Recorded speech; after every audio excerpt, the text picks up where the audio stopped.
नमस्कार विद्यार्थी मित्रांनो, सर्वप्रथम स्पर्धा परीक्षा राज्यशास्त्र या यूट्यूब चॅनल मध्ये आपलं सर्वांचं स्वागत आहे। आज आपण 12वी नंतर पुढे काय ही मालिका पुढे चालू ठेवणार आहोत। मागील व्हिडिओज मध्ये बरीचशी माहिती आपण घेतलेली आहे।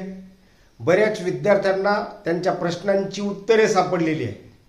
त्या प्रश्नांच्या उत्तराच्या आधारे त्या आपली थॉट प्रोसेस तयार करू लागलेले आहेत आणि त्यालाच आधार म्हणून आजचा सुद्धा हा व्हिडिओ 12वी नंतर पुढे काय या उत्तराचाच भाग आहे। आजचा हा व्हिडिओ अतिशय महत्त्वाचा आहे, कारण आपली जी काही थॉट प्रोसेस असते ती कशी तयार होते, कोणत्या विचार संगतीमधून तयार होते हे आपल्याला माहीत होणार आहे। मात्र त्यासाठीच तुम्हाला मागील काही व्हिडिओ सुद्धा पाहणं अत्यंत गरजेचं आहे।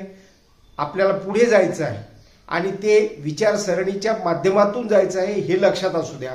त्यासाठीच या चॅनलवर तुम्ही सर्वांनी कनेक्ट राहणं सुद्धा तेवढंच महत्त्वाचं आहे, कारण 12वी नंतर पुढे काय या प्रश्नाचे सतत उत्तर मिळत राहणे आणि त्या माध्यमातून आपण पुढे जाणे हे सुद्धा महत्त्वाचे असते। त्यासाठी हे चॅनल सबस्क्राइब करून घ्या, आलेलं बेल आयकॉन प्रेस करा, सर्व विद्यार्थी मित्रांना हे व्हिडिओ शेअर करा आणि कॉमेंटच्या माध्यमातून फीडबॅकची नोंद करा, म्हणजेच मला पुढील व्हिडिओसाठी ती प्रेरणा ठरते हे लक्षात असू द्या। विद्यार्थी मित्रांनो, 12वी नंतर पुढे काय हा प्रश्न तुम्हा सर्वांना जसा पडलेला असतो तसाच तुमच्या पालकांना सुद्धा पडलेला असतो। त्यांना असं वाटतं असतं की आपल्या मुलाने चांगल्यात चांगली पुढे चालून काहीतरी करावं आणि त्यासाठी आजपासून तयारी करावी। मात्र त्यांना जर का कोणी असं मार्गदर्शक भेटलं नाही तर त्याची विचारसरणी भरकट जाण्याची शक्यता असते। त्यासाठीच 12वी नंतर पुढे काय ही मालिका आपण सुरू केली आणि त्या अंतर्गत वेगवेगळ्या पद्धतीचा वैचारिक जो काही पार्ट आहे तो देण्याचा प्रयत्न केलेला आहे। त्याच्या अगोदर तुम्हाला इंट्रोडक्शन अशा पद्धतीचं देणं गरजेचं आहे की बऱ्याच विद्यार्थ्यांना असं वाटतं की आपल्याला ज्या काही करिअरच्या संधी आहेत त्यांचं मार्गदर्शन जर मिळालं तर 12वी नंतर आपल्याला काही प्रश्नांची उत्तरे सापडतील किंवा त्याबाबतचा आपल्याला काही विचार करता येईल। परंतु या सर्व गोष्टी क्षणिक असतात, कारण की करिअर मार्गदर्शन कुठेतरी आपल्याला टाईप केलेलं मिळतं, कुणाला तरी IQ माहितीच्या माध्यमातून ती माहिती मिळत असते। परंतु ज्या वेळेला 12वी नंतर आपल्याला काही करायचं असतं, विशिष्ट विचार आपल्याला करायचा असतो, त्यावेळेला आपल्याला बारीक सारीक गोष्टीला सोडून चालत नाही। त्यासाठीच हा विचार करणं सुद्धा अपेक्षित आहे। म्हणून आपण 12वी नंतर पुढे काय या मालिकेअंतर्गत आजचा जो काही भाग आहे हा थॉट प्रोसेसचा भाग दिलेला आहे हे लक्षात असू द्या। तो अतिशय महत्त्वाचा आहे, तो कोणत्याही विद्यार्थ्यासाठी महत्त्वाचा आहे, कारण आपल्याला समाजामध्ये सुद्धा बरेचसे लोक असे मिळत असतात की स्पर्धा परीक्षाचा अभ्यास करणारे लोक आपला वेळ ज्या पद्धतीने ते वेस्ट करत असतात त्याची महत्त्वता सांगत असतात। परंतु असं नाही मित्रांनो, ज्यावेळेस स्पर्धा परीक्षेचा तुम्ही अभ्यास करत असतात त्यावेळेला तुम्हाला निश्चित जीवनाची सुद्धा दिशा मिळत असते। त्यासाठीच तुम्हाला वेगवेगळ्या स्पर्धा परीक्षांचा अभ्यास करायचा, राज्यशास्त्राचा अभ्यास करायचा, त्याचबरोबर 12वी नंतर पुढे काय करायचे हे सुद्धा मार्गदर्शन घ्यायचं आणि तेही आपल्या या स्पर्धा परीक्षा राज्यशास्त्र यूट्यूब चॅनलच्या माध्यमातून। त्यासाठीच या चॅनलवर कनेक्ट राहा। आजच्या या विचारसंगतीचा जो काही भाग दिलेला आहे तो 5 मुद्द्यामध्ये दिलेला आहे। त्याच्या अगोदरचे वेगवेगळे भाग सुद्धा अशाच पद्धतीचे आपण दिलेले आहेत। त्यामधील जो काही पहिला भाग आहे तो पुढील पद्धतीचा आहे हे लक्षात घ्या। त्यामध्ये नंबर 1 आहे नवीन विषय वाचण्यासाठी वेळेची उपलब्धता करा। 12वी नंतर प्रथम जी काही आपल्याला गोष्ट करायची आहे, आपण विषय निवडलेले असतात, उच्च शिक्षणासाठी प्रवेश घेतलेला असतो, आपल्याला पदवी मिळवायची असते आणि त्यासाठी या नवीन विषयामध्ये आपल्याला वाचनासाठी जो वेळ आहे तो उपलब्ध करून घ्यायचा आहे। तो कशा पद्धतीचा घ्यायचा हे आपल्या जे काही आपलं वातावरण असतं त्या वातावरणावर तो ठरत असतो आणि ज्यावेळेस आपल्याला आपलं चांगलं वातावरण किंवा चांगली परिस्थिती मिळत असते त्यावेळेला तो विचार आपण चांगल्या पद्धतीने करू शकतो। परंतु प्रतिकूल परिस्थितीवर सुद्धा मात करून हा वेळ आपण उपलब्ध करू शकतो, आपल्या एखाद्या विषयाचा व्यासंग निर्माण करू शकतो। नवीन शैक्षणिक धोरणामध्ये अशा पद्धतीचा विचार विद्यार्थ्यांनी करावा असा एक हेतू शासनाने सुद्धा तुमच्या समोर ठेवलेला आहे। तोही भाग या शैक्षणिक धोरणाच्या अनुषंगाने लक्षात घेणं आवश्यक आहे। म्हणून आपण नवीन विषयासाठी जो वेळ उपलब्ध करून घ्यायचा तो 12वी नंतरच करून घ्यायचा हे लक्षात असू द्या. दुसरा जो काही मुद्दा आपण या ठिकाणी घेतलेला आहे तो आहे व्यक्तिगत थॉट प्रोसेस विकसित करण्यावर भर द्यायचा आपल्याला, जो की आजच्या या चर्चेचा महत्त्वाचा भाग आहे.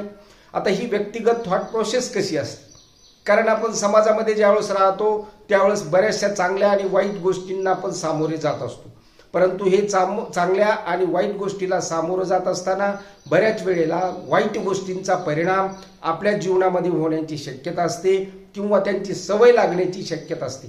या सर्व गोष्टीपासून आपल्याला थोडं अलिप्त राहावं लागतं.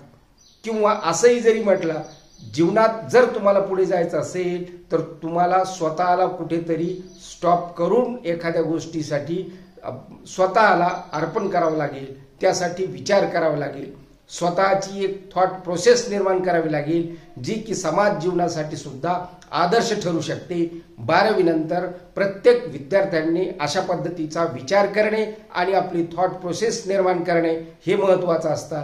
स्पर्धा परीक्षेसाठी हा जर विचार आपण हाती घेतला तर निश्चितच कोणताही विद्यार्थी स्पर्धा परीक्षेमध्ये यशस्वी होऊ शकतो.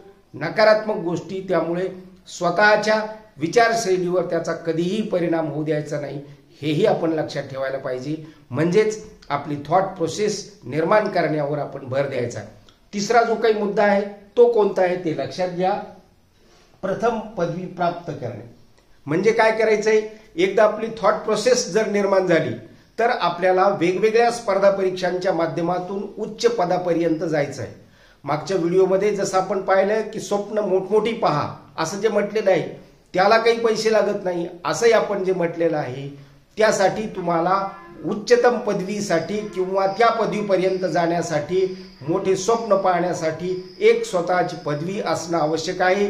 ती कोणत्याही शाखेतील असली तरी हरकत नाही आणि म्हणून आपल्याला तो विचार करायचा आहे. प्रथम कोणती तरी एक पदवी चांगल्यात चांगल्या गुणाने घेण्याचा प्रयत्न करायचा. मात्र त्याचबरोबर या सर्व गोष्टींचा सुद्धा आपण विचार करायचा आहे, तोही 12वी नंतरच्याच पार्टमध्ये हे लक्षात असू द्या. कारण येणाऱ्या शैक्षणिक धोरणामध्ये या बाबीवर भर दिलेला आहे, जो की आपल्याला आपल्या विचारशैलीच्या माध्यमातून पुढे लक्षात घ्यायचा.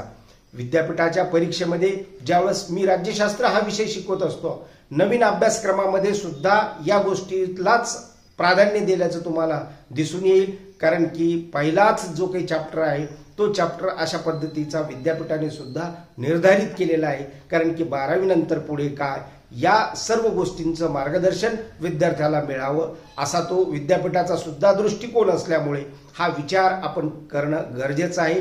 म्हणजेच पहिली जी काही पदवी आहे ती पदवी एकदा आपण जर चांगल्या गुणांनी पास केली तर निश्चित आपल्याला चांगल्या चांगल्या गोष्टी सापडतात. म्हणून 12वी नंतर पुढे काय म्हणजेच उच्च शिक्षण घेत असताना कोणती काळजी घ्यायची या प्रश्नाचं उत्तर आपल्याला या ठिकाणी सहज आणि सोप्या पद्धतीनं देता येतं. म्हणून तुम्हाला या चॅनलवर कनेक्ट राहायचं हे लक्षात असू द्या.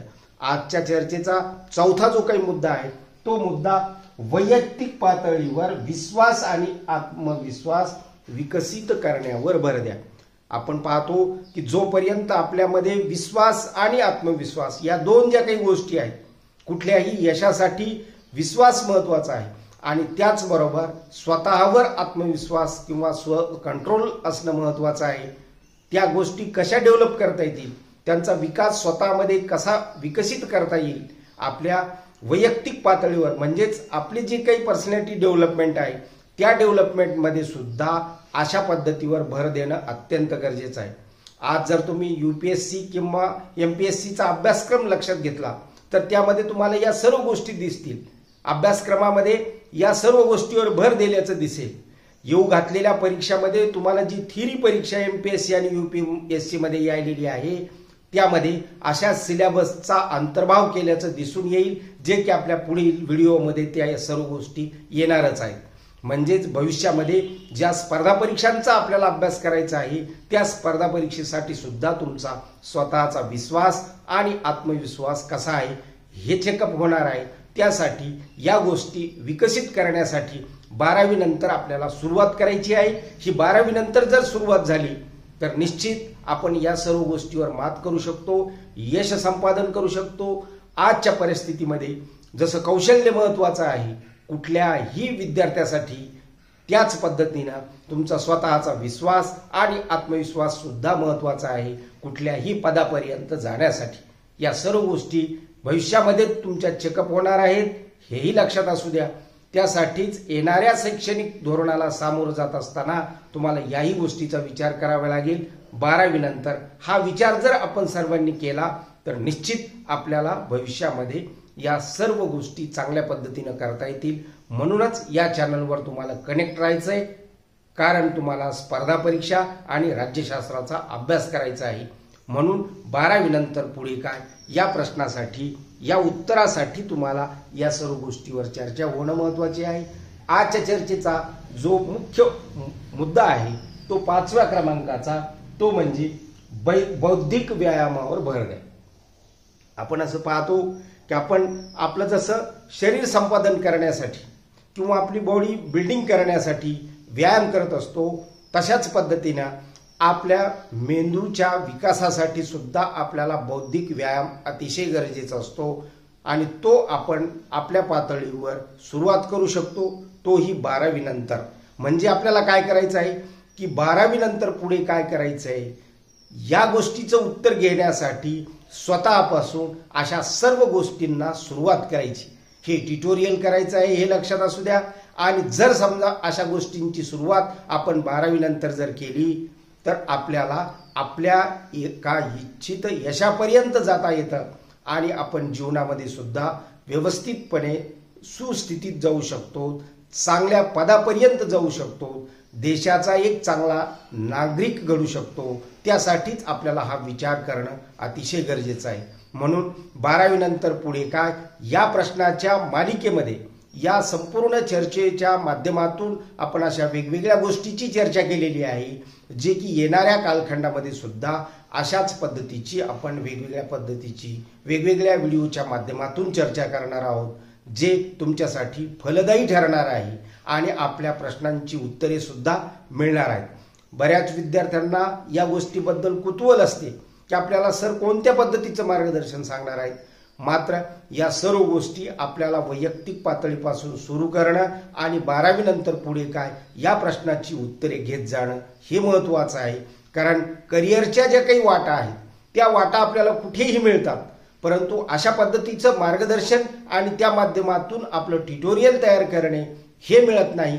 त्यासाठीच आपल्या या स्पर्धा परीक्षा राज्यशास्त्र यूट्यूब चॅनलवर आपण अशा सर्व गोष्टी दिलेल्या आहेत ज्या की तुमच्यासाठी महत्त्वाच्या ठरतात। आपण सर्वांनी याच पद्धतीची तयारी 12वी नंतरच्या या संपूर्ण कालखंडात जर केली तर निश्चित आपल्याला पुढे जाण्यासाठी मदत होणार आहे। त्यासाठीच या चॅनलवर तुम्हाला कनेक्ट राहणं सुद्धा महत्त्वाचं आहे। आजच्या या व्हिडिओचा एवढा संदेश पुरे आहे। धन्यवाद।